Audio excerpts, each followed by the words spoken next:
Now at 6 tonight, firefighters with the Marion Fire Department are calling on the city to remove the fire chief from his position. Those calls for removal come after firefighters say the chief ignored a fellow firefighter's mental health and personal safety concerns. RTV6's Nicole Griffin is in Marion with the chief's response tonight.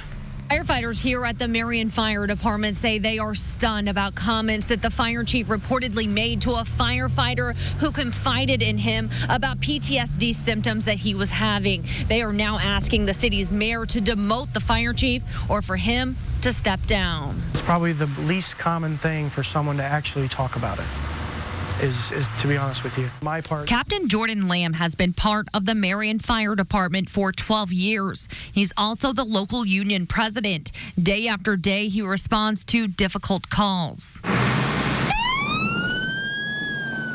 He says every firefighter and EMT handles the emotions in a different way. I just kind of keep it in and, let it pass. Kids are the worst. Especially because I have kids, and I could see anything, but you put a kid out there and it's going to affect me.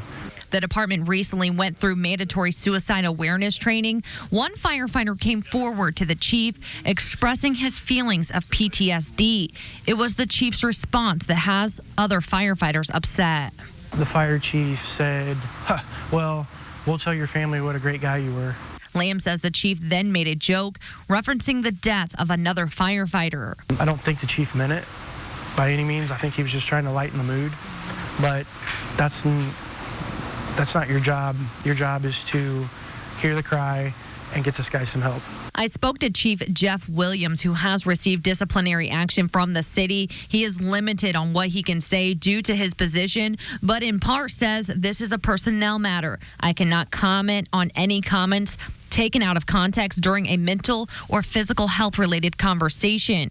Captain Lamb says he doesn't plan to stop fighting until Chief Williams steps down. Supposed to be the one, the cheerleader for this fire department, and above all, have your back when, you need help. And he has failed. It was the ultimate betrayal. Nicole Griffin, RTV6. Thanks, Nicole. And since this incident, Captain Lamb took reports from other firefighters who were present when the comments were made. He says the city has put that firefighter on administrative leave and is getting him the help he needs.